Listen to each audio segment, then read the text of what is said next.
हे guys welcome back. So CF Moto की जो है 450 MT, ये जो एडवेंचर स्टाइल की जो मोटरसाइकिल है 450 सीसी की मोटरसाइकिल है, इसको मैंने पहले देखा कि यार बहुत कुछ महीनों पहले जो है बहुत सारे इंटरनेशनल वेबसाइट्स पे, इंटरनेशनल जो यूट्यूब चैनल्स पे जो है इसकी रिव्यू वीडियोस आ रहा था। तब जब मैंने उसको देखा था तो मुझे लग रहा था कि भाई काश ये बाइक जो है इंडिया में आता तो कितना बढ़िया होता है। लेकिन ऑब्वियस सी बात है कि बहुत सारे मोटरसाइकिल जो इंटरनेशनल मार्केट्स पे लॉन्च होता है वो इंडिया आता नहीं। और CF मोटो की अगर देखोगे लगभग अगर प्रेजेंस इंडिया में जो है ना के बराबर है। अब CF मोटो भी जो है इंडिया में वही ग्रुप से जो है मतलब लाया जाएगा जो कि बेनेली, फिर आपका मोटो मोरिनी, ऐसे जो कंपनियां हैं उनको जो कंपनी ओन करता है वही कंपनी जो है CF मोटो को की डिस्ट्रीब्यूशन यहाँ पे करेंगे।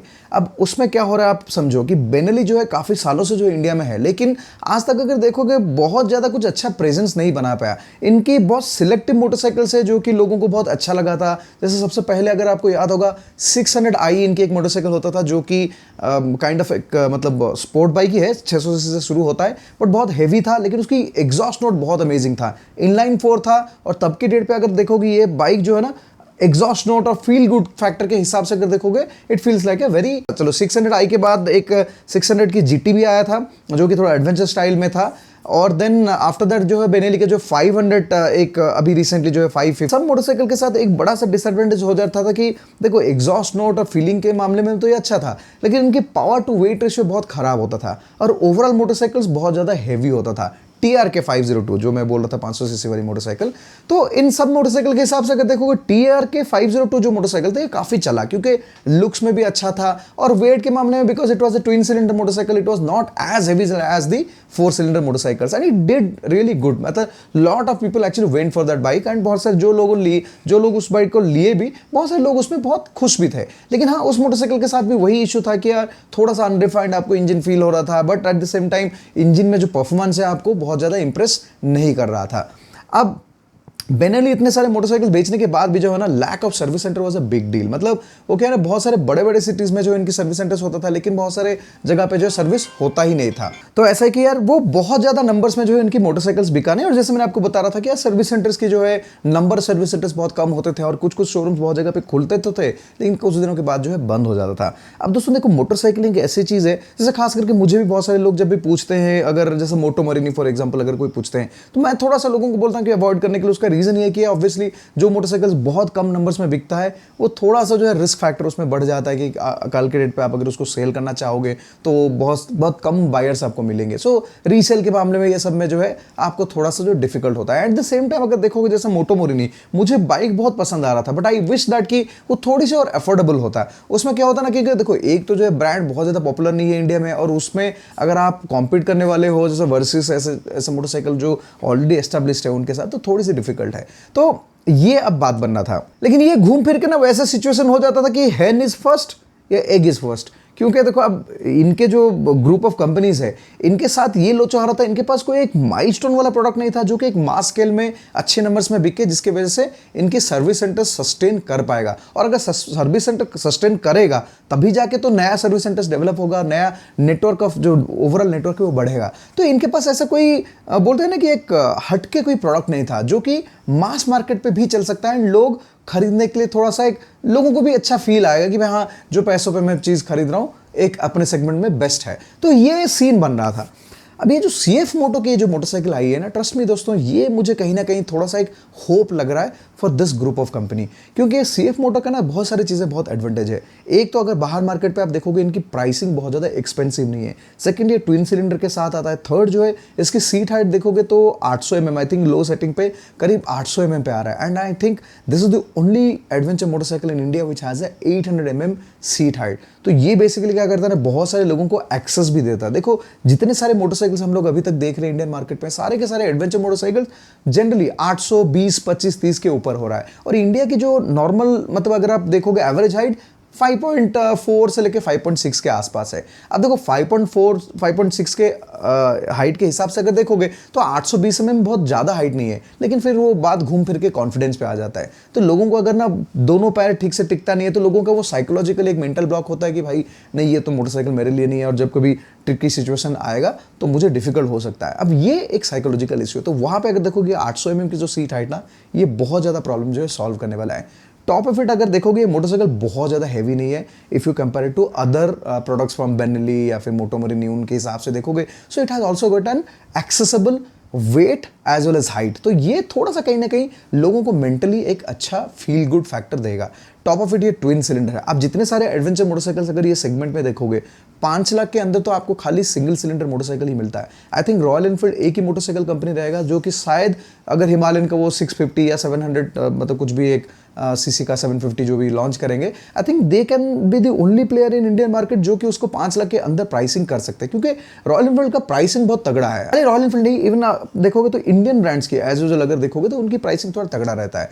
तो वहां पे अगर ये जो ब्रांड है जो CF मोटो की, अगर ये 450 सीसी वाली मोटरसाइकिल, ट्विन सिलेंडर वाली मोटरसाइकिल, अगर इसको 5 लाख के अंदर ऑन रोड प्राइस पे ये लोग डिलीवर कर पाएंगे, ट्रस्ट में दोस्तों बहुत सारे लोग जो है पसंद करेंगे। बिकॉज पहला जैसे मैंने आपको बताया कि भाई हाइट वेट एक्सेसिबल है, सेकंड जो है लुक्स अगर इस मोटरसाइकिल के देखोगे ना, it actually looks like a big adventure motorcycle. मतलब जो एक बड़े एडवेंचर मोटरसाइकिल जैसे टाइगर हो गया आपका, अफ्रीका ट्विन हो गया, वैसे टाइप की जो मोटरसाइकिल्स है ना, बिल्कुल वैसे फीलिंग आपको देता है on A 450 CC motorcycle. And trust में दोस्तों लुक्स बहुत ज़्यादा मैटर करता है। एक कोई भी इंसान अगर कोई मोटरसाइकिल खरीदना चाहता है उसके लिए बहुत ज़्यादा मैटर करता है। So I think that is exactly where if I see, तो मुझे लगता है कि ये प्रोडक्ट के लिए बहुत सारा डिमांड बढ़ेगा एंड बहुत सारे लोग जो है इंटरेस्टेड होंगे उसको लेने के लिए। और खाली ये हाइट और लुक्स की बात नहीं है, ओवरऑल पैकेज भी देखोगे ना, इसमें बहुत सारे ऐसे फीचर्स है, जैसे देखो स्पोक्ड ट्यूबलेस व्हील इसके साथ स्टैंडर्ड आ रहा है, बट कॉम्पिटिटिव है। आई मीन हर तरह से अगर देखोगे तो मोटरसाइकिल जो है कॉम्पिटिटिव है। तो उस हिसाब से मुझे थोड़ा लग रहा है कि ये ग्रुप के लिए थोड़ा सा एक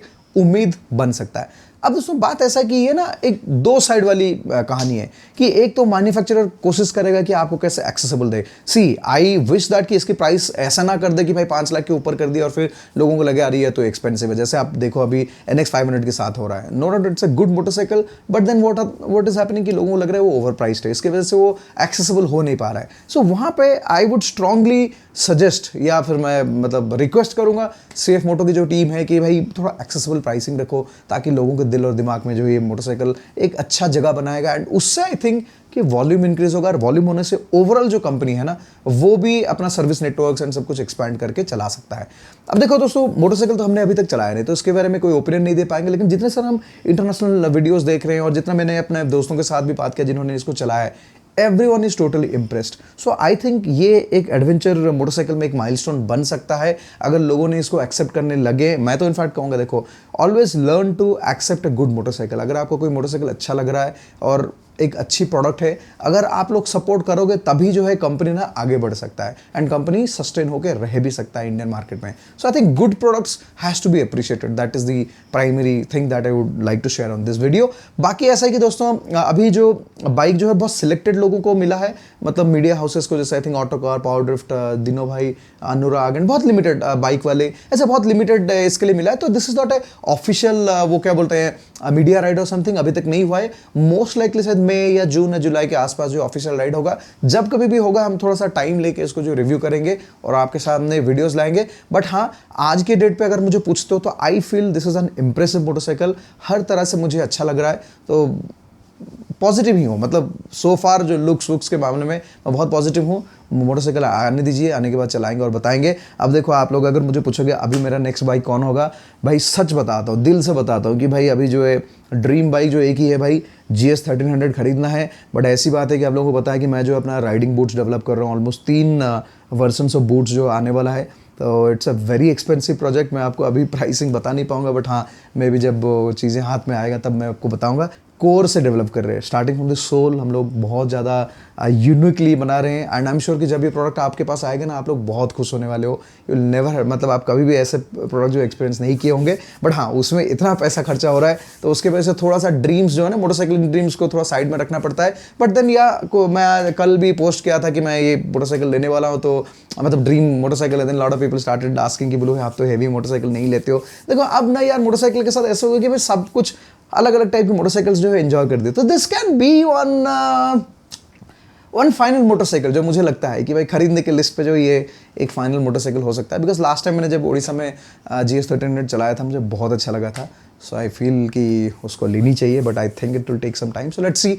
एनीवे, ये कमिंग वीकेंड, मतलब ये वीकेंड जाएगा, नेक्स्ट वीकेंड 13 तारीख को जो है एक सरप्राइज आपको मिलेगा। सो उसके लिए मैं एक बैंगलोर में जो है मीटअप ऑर्गेनाइज कर रहा हूँ। सो मीटअप का डिटेल्स के लिए मैं एक फॉर्म का लिंक यहाँ पे शेयर कर रहा हूँ। So please do join. अगर आप लोग बैंगलोर से हो, प्लीज 13 तारीख को जो है डेट को ब्लॉक करके रखो।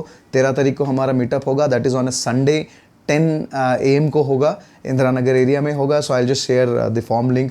अगर आप लोग इंटरेस्टेड हो तो वो फॉर्म पे क्लिक करके आइए और मिलते हैं। बहुत दिन हो गया है, मिले नहीं हैं। एंड इसके बाद फिर मेरा बड़ा राइड भी शुरू हो जाएगा, तो उससे पहले एक मीटअप करते हैं अच्छा वाला, और फिर बातें करते हैं और वो सरप्राइज भी देखेंगे साथ में। Thank you so much guys for watching इस वीडियो। उम्मीद करता हूँ वीडियो आप लोगों को अच्छा लगा होगा। बाकी एक और चीज़ आपको बता देता हूँ, ये वीकेंड पे जो है मैं एक्चुअली KTM 390 एडवेंचर की जो एंड्यूरो वर्जन है उसको भी चलाने वाला हूँ। उसकी वीडियोज़ भी आ जाएगा 11-12 तारीख तक आपको जो है सारे के सारे वीडियोस आ जाएगा। आई थिंक एम्बार्गो कुछ है, लेकिन जो भी हो आ जाएगा वीडियोस, आप लोग देख लेना। Bye bye, take care.